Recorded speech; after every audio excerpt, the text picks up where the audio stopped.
Sule azuju nazu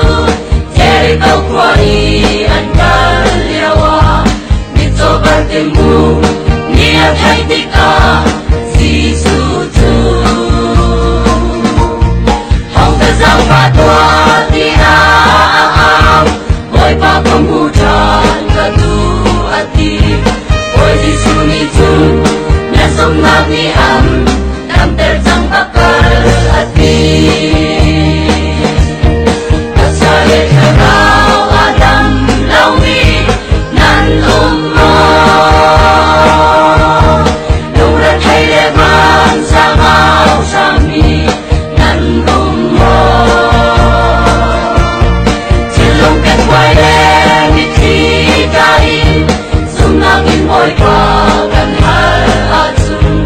Nazot na pierde Suan tam terhai Dan nak betu moy dasi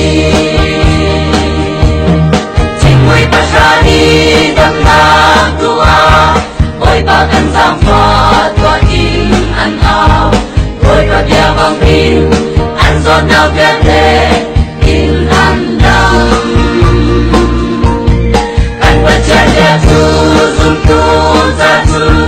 Kan tak sa syarau Dan nak kasih Jordan tifa'ah Dan nak umlaw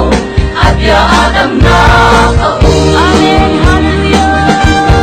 Kasale karau Adam lawi Nan umlaw